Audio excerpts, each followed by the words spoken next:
suite au déballage de la commande, je vais vous montrer un petit peu ce que j'ai commandé et de façon plus générale ce dont vous allez avoir besoin pour votre montage. Donc, comme je vous le disais dans la première partie de la vidéo, moi je suis parti sur un blanc Rain Shadow. Donc c'est la 68 MXF. Donc vous voyez, c'est un blanc qui est de couleur. C'est le premier blanc coloré que je vais monter. Donc je le trouve assez joli. Donc les particularités du blanc, c'est que il est X-Fast pour à peu près 5-20 grammes. Et ils sont très réputés pour être extrêmement résonnants. Donc vu que je vais destiner cette canne à la pêche du cendre, c'était mon critère numéro 1, comme je vous le disais dans la première vidéo.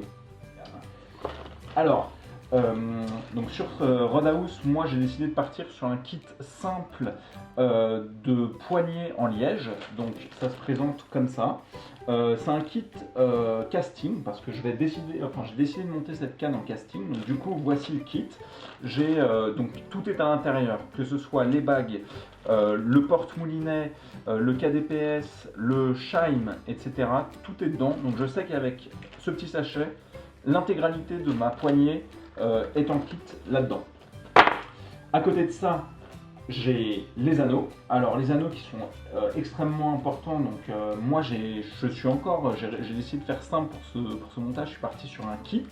Donc j'ai pris un kit casting qui était adapté à la puissance de et surtout à la taille de ma canne. Donc je vous donnerai toutes les références dans le descriptif de la vidéo. Donc c'est quand même des anneaux en titanium, donc qui seront quand même plus résistants, que ce soit à l'abrasion et résistants de manière générale. Donc voilà, donc j'ai mon kit d'anneaux et un petit anneau de tête qui ira bien sur le blanc. Donc ça, en général, si jamais vous commencez, vous aurez toujours sur Roadhouse, si jamais vous allez dans la fiche détaillée, vous aurez des indications vers un kit d'anneaux qui ira parfaitement sur la canne. Ensuite, vous pourrez choisir quel type d'anneau vous préférez. Une fois qu'on a la poignée et les anneaux, on a en fin de compte et le blanc l'intégralité de la canne telle que vous l'aurez entre les mains. Par contre, pour arriver au montage, vous allez avoir besoin de petits matériels. Donc moi j'ai recommandé de la glu, de l'époxy en bicomposant. Donc ça, ce sera parfait pour le montage des éléments sur le blanc, de la poignée, etc. pour fixer ma poignée. Du vernis à ligature, donc ça je vais me servir de ce kit là pour vernir mes ligatures une fois qu'elles seront faites et ça va les solidifier. Donc ce sera la couche de vernis qui aura sur les ligatures. Les ligatures en tant que telles, donc j'en ai plusieurs. Là j'ai commandé un fil un peu plus fin vu que la canne va être assez fine et noire. Donc ça pour le coup tous les goûts sont dans la nature. Sachez qu'il existe juste différents diamètres de fil à ligature et que en fait tout dépend de la puissance de la canne que vous voulez monter. Donc c'est du A à D me semble-t-il, sachant que le A est le plus fin et le D est le plus épais. J'ai pris deux pinceaux. Alors ça, les pinceaux indispensables pour vernir et éventuellement appliquer la colle. Donc les pinceaux.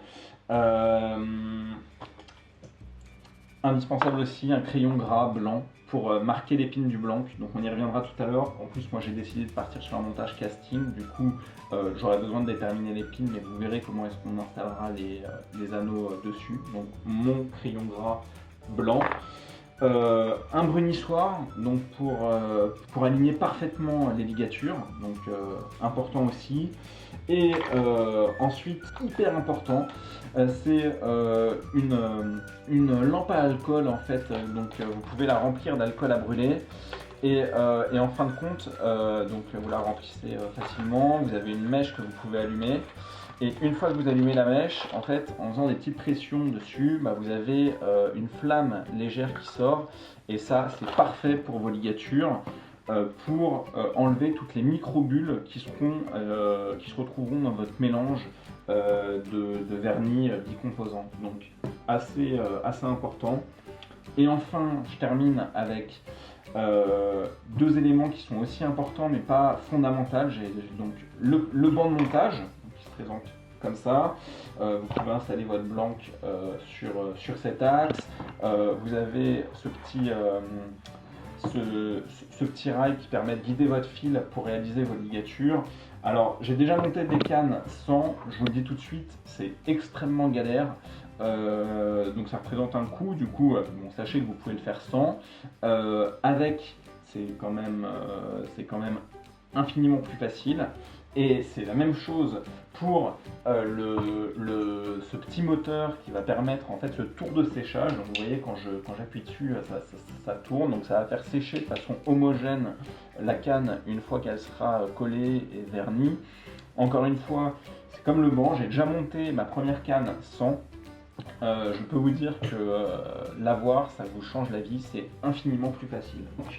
Et pour terminer, donc dans les outils, voici un rimmer. Donc c'est assez bête comme outil. C'est un long cône dont le diamètre va en s'épaississant avec une sorte de papier de verre qui est tout autour. Et ça va vous permettre, si vous voulez, d'écarter le diamètre de vos poignets pour que ça rentre parfaitement tout au bout de votre blanc. Donc c'est vraiment pour ajuster et faire un montage parfait, parce que là vous voyez, dans mon kit poignet, le diamètre des éléments est extrêmement, je ne sais pas si vous voyez, mais est extrêmement faible. Donc je vais avoir besoin d'élargir ces espaces pour pouvoir les intégrer sur mon blanc.